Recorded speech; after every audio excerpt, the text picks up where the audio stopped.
Hi, Dex here being outside. I thought this would be more fun. I like being outside, don't you? What I'm going to be talking about is how to handle shock, how to handle a moment of shock, what Alan Walter calls a shock handling. Alan Walter is a very important Scientology researcher.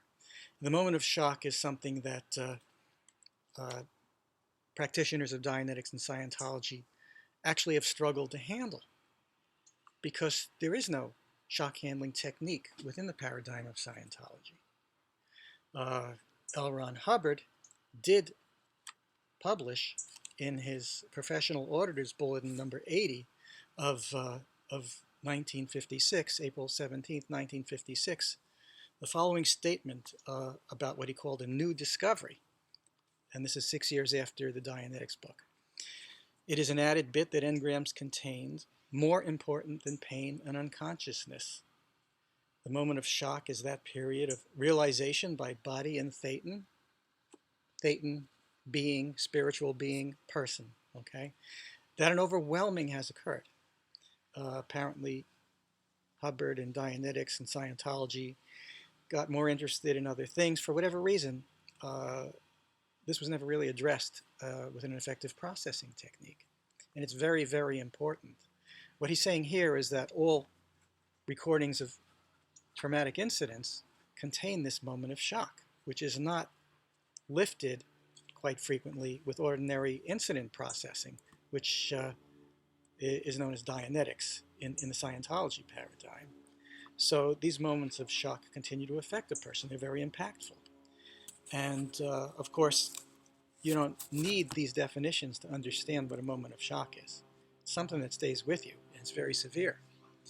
And a lot of times I've encountered many clients who had plenty of Dianetics and Scientology and perhaps other processing, and they were still trying to resolve a moment of shock or many moments of shock. Sometimes they barely retained awareness because it was just too difficult to experience. Anyway, Alan Walter, who was one of the more important Scientology researchers and developers of techniques and principles, he came up with a shock handling. So did three other people that I know of, but I like working with Alan's shock handling. However, I've revised it several times as I've learned more and more from experience in using it, that there are certain ways that I felt it could be improved and it could communicate better. But this essentially is Alan Walter's shock handling with a few added wrinkles. This is something that any practitioner should have in their arsenal of techniques if they don't have another effective shock handling technique. Um, so I'm going to go now right into the shock handling.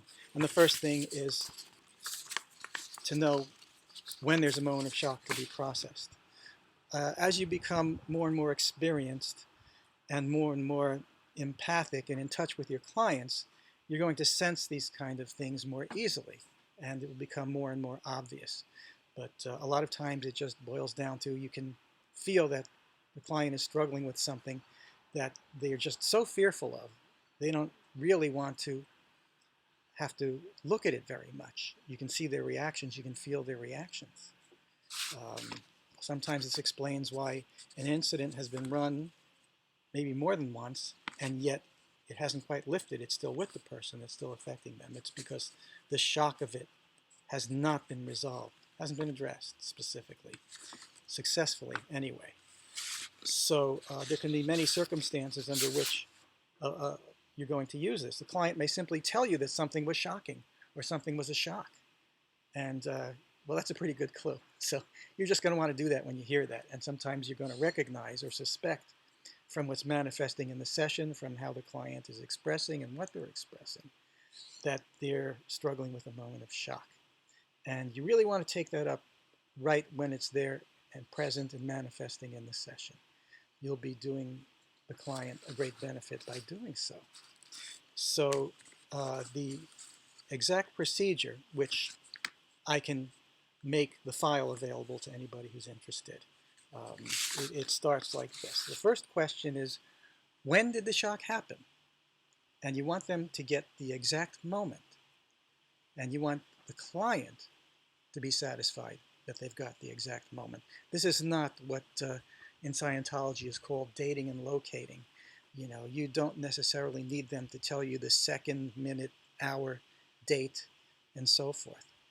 But what you want is for that client to completely, for themselves, be satisfied that they have gotten that exact moment. It could be the point when something happened.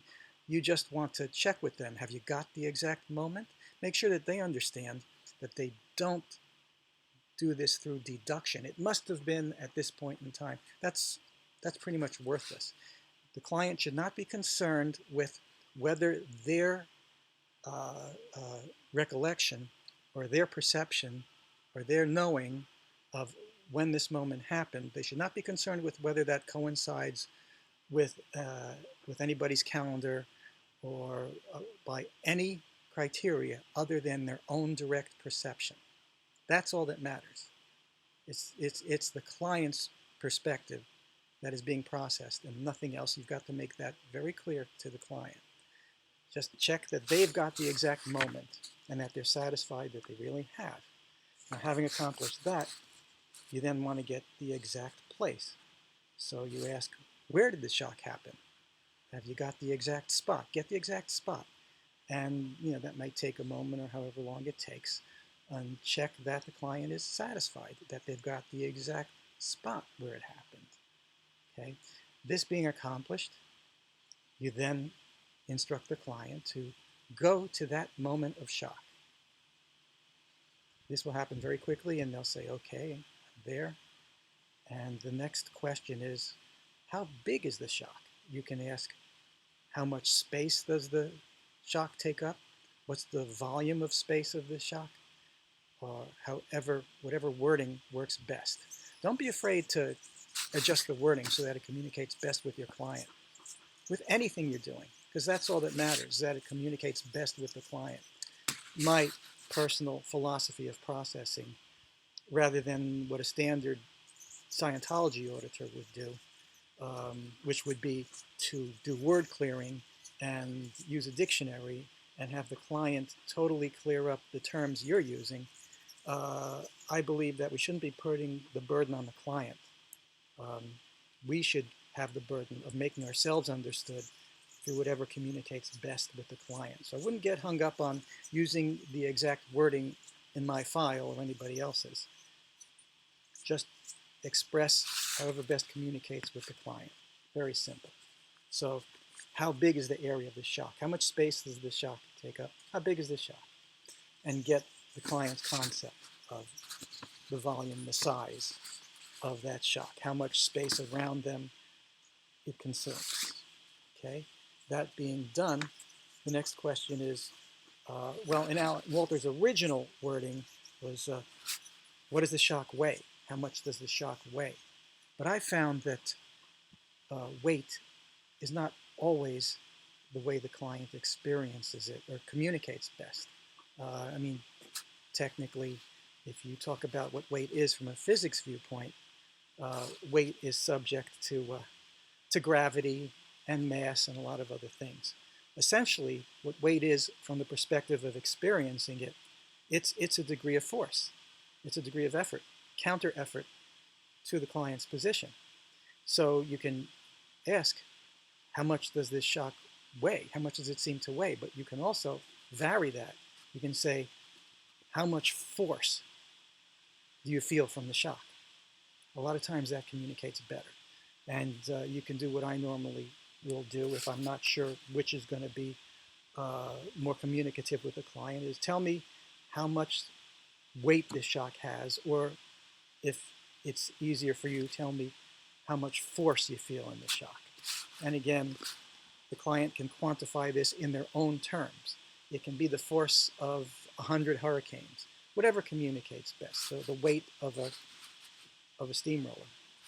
It's to be in the client's own perspective. That's what's important. The point of these kind of questions is it gets the client opening up and experiencing and digesting spiritually the material of the shock, which is what you, at the end of this, you want them to fully accomplish. Okay, now Now, that being said, the next question is, what color is in the shock? Or what color do you see in the shock? Or what color is in the mass of the shock? Again, you can vary this whatever feels like the best way to convey it to the client. And ordinarily, they'll come up with one or two colors primarily, and then continue to name other colors they see in there. You simply accept whatever they give you, wait for the client to finish expressing that. The next question, uh, originally in Alan Walter's wording, was, what's the duration of the shock? Now, I found that, of course, by that we mean over what time continuum, what measure of time does this shock take place? What I found is, through a lot of experience and observation, is that there are two time durations to a shock. And there is the moment of inception of the shock. And then there is the time duration of experiencing the shock. Many times, the answer to asking about the time duration of the experiencing of the shock, the answer you're going to get is that the client is still experiencing the shock from the moment it occurred to the present, and they continue to experience it. Very often that's going to be the answer. And so we've got two time durations and two time questions to ask thereby. So I would first ask, because you want to work backwards from, sort of reverse engineer this manifesting of the shock. So the first question would be, what's the time duration of experiencing this shock? How long was this shock experienced, or has this shock been experienced? And let the client take as long as they need to come up with an answer that they're completely satisfied with. But most often I'm finding that the client will tend to say that the time duration continues for them from the moment of inception to now. So when you have a client look at a duration, again, they're processing more of this material, which is what you want them to do. They're spiritually digesting it. And so a little more of that is accomplished in taking a good look at actually how long this shock has been experienced. That being accomplished, you then go to the second time duration question. What is the time duration of the inception of this shock? Okay? Or the actual occurring of the shock taking place originally.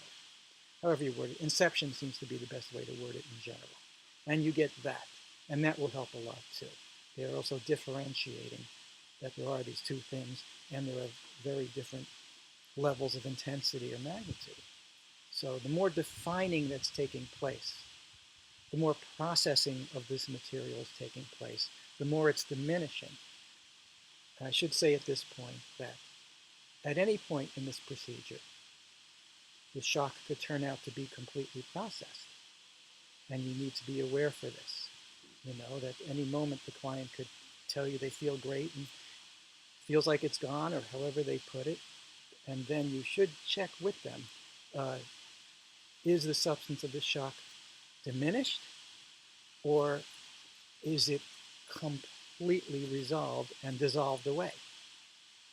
Because if it's anything less than completely dissolved, there's more work to do.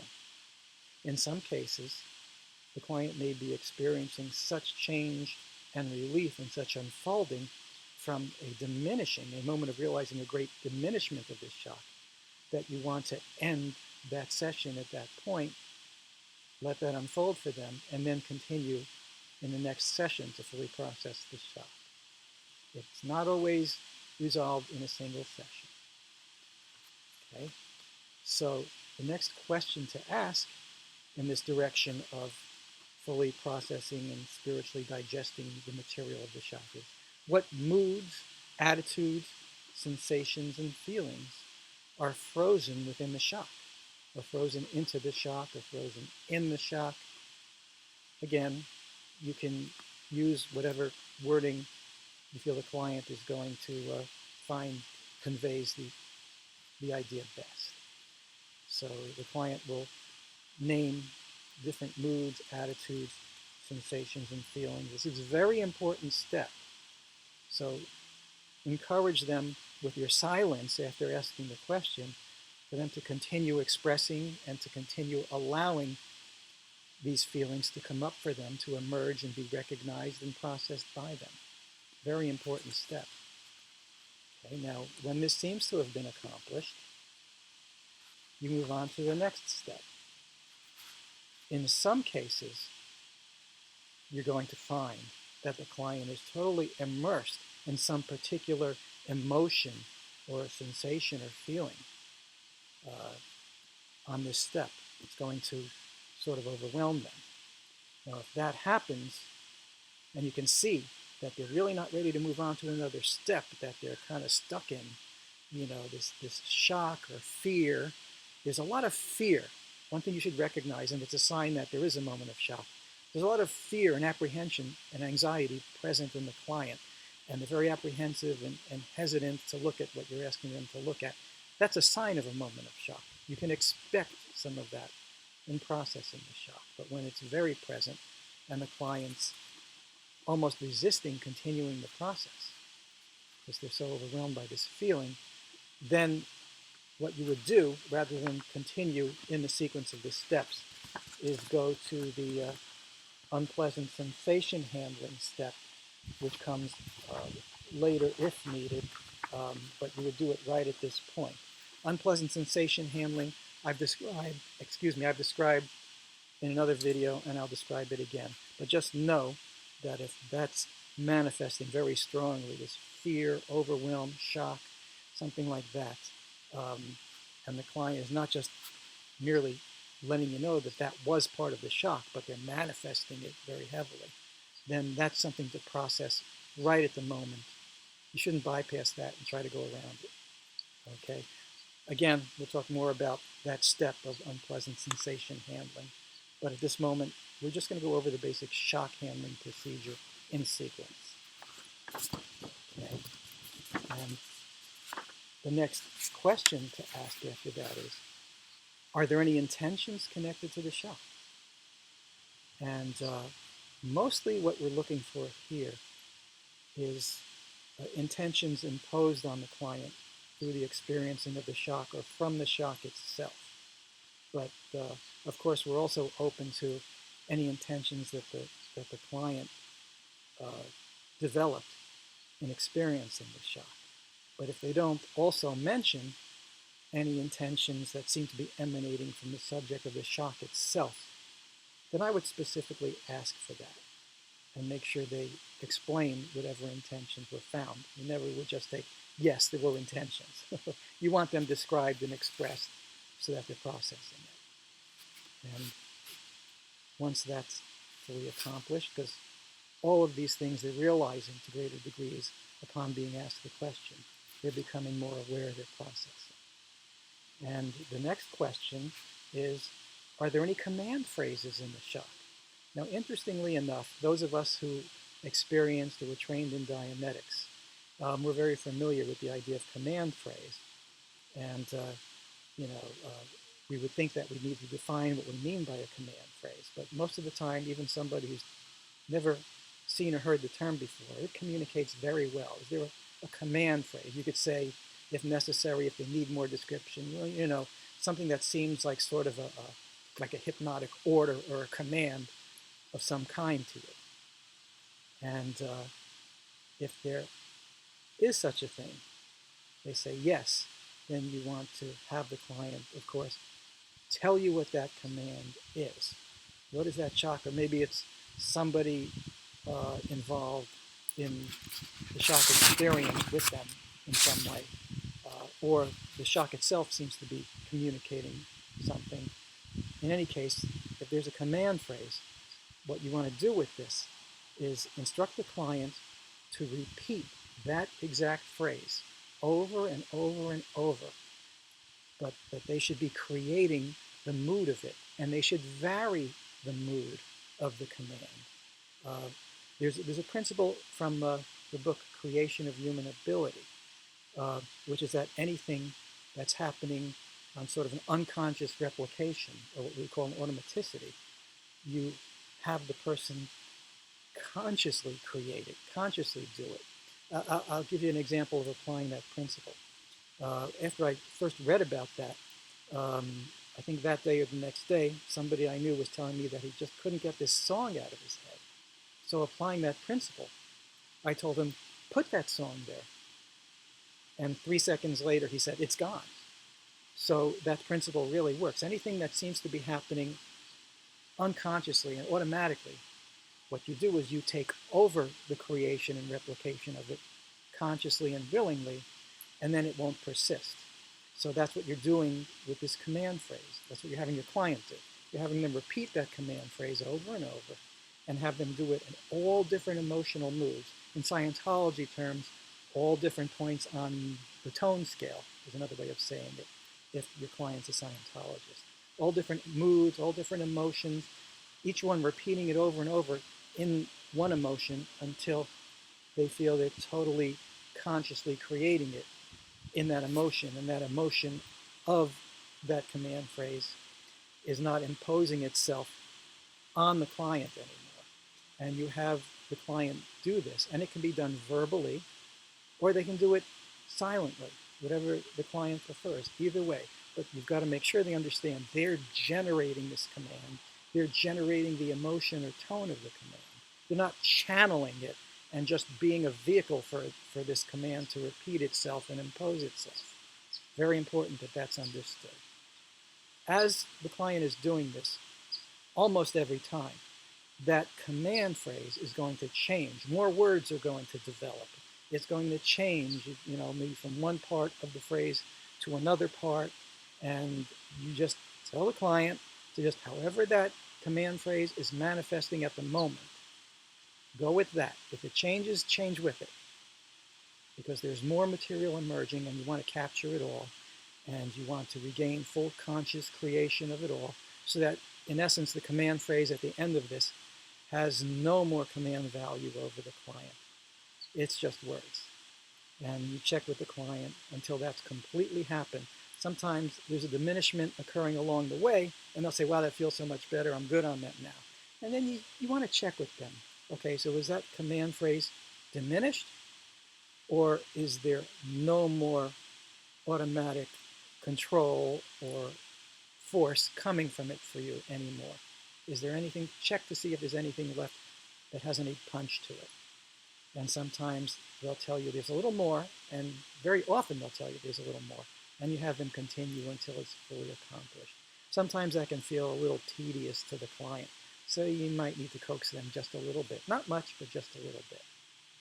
Okay.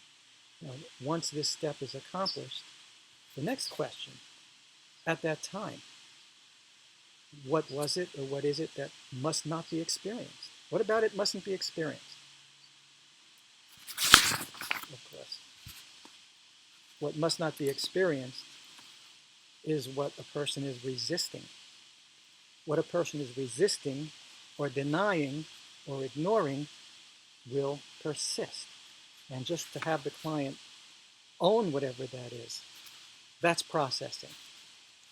That's spiritually digesting the material, and that's dissolving it. So, and again, an important question.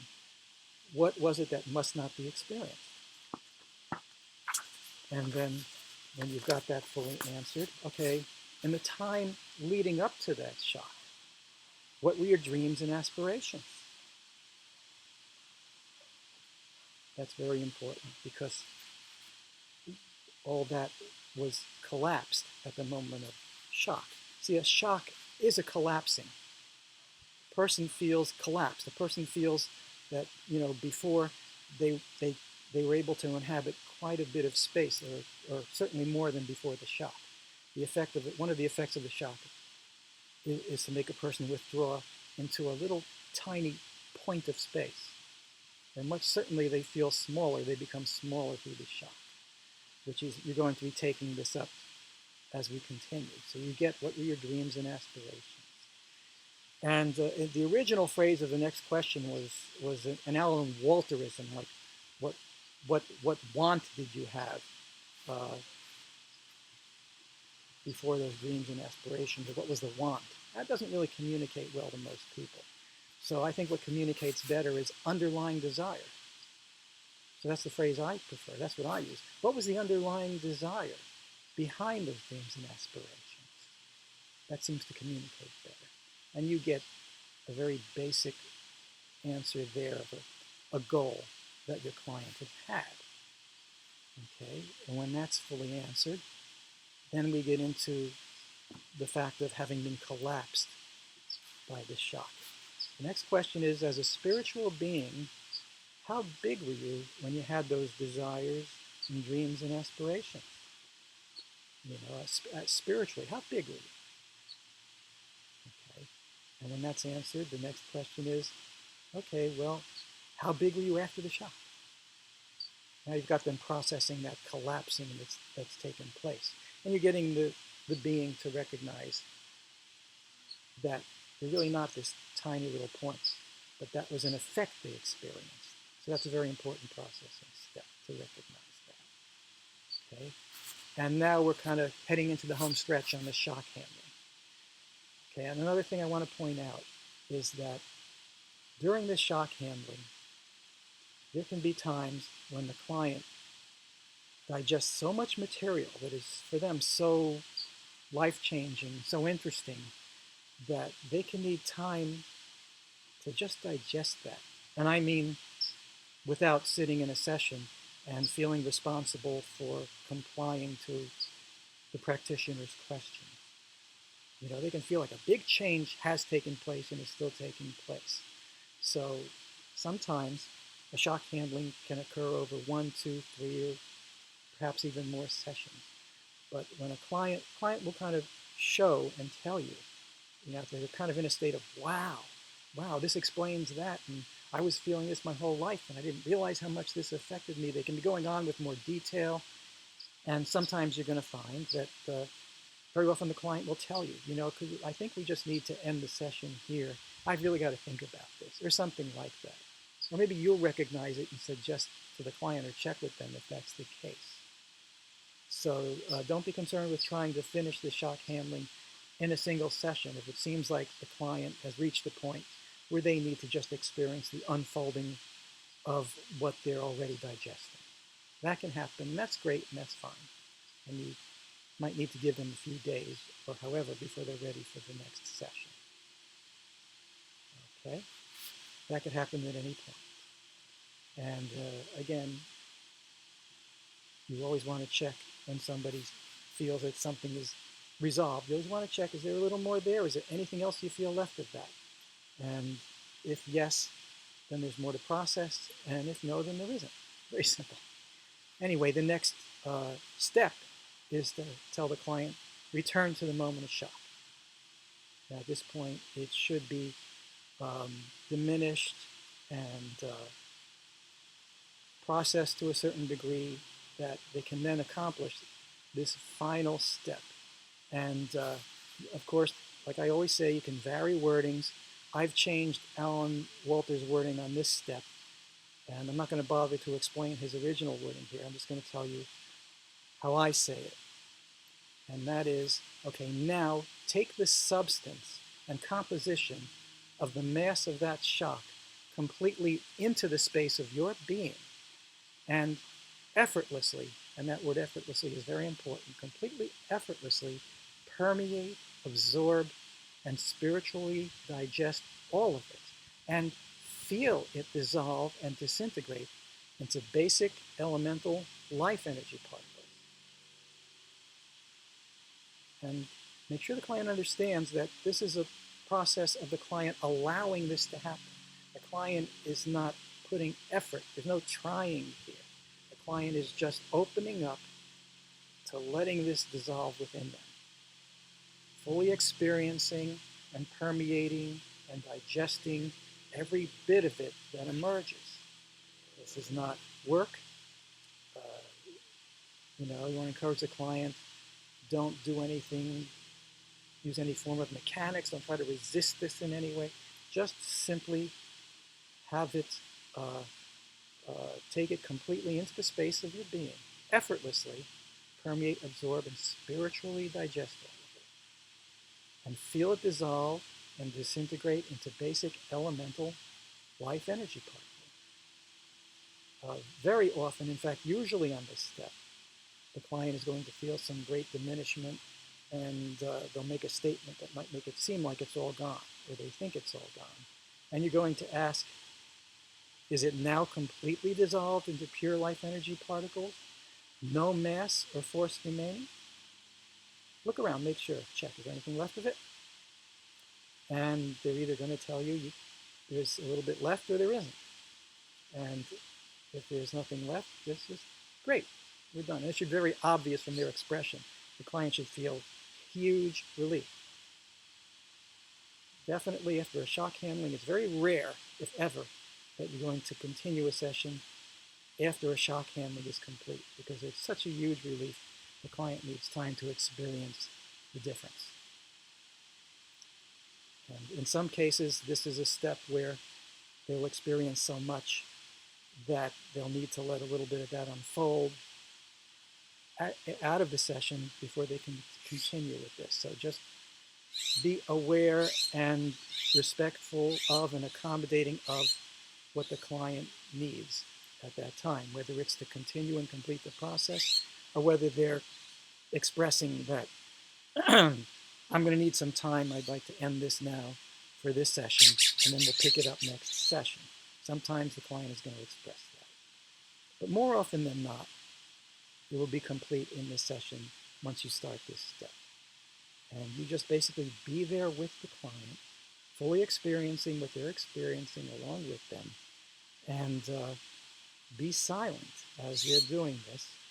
And they'll be expressing to you that something else, some other part of it that's coming up, or the diminishment and the releasing of things, and the relief that comes with that. And you just allow this process to fully complete. And that, in essence, is the shock handling. So I encourage you to make this one of the techniques that we use part of your arsenal. It's very important.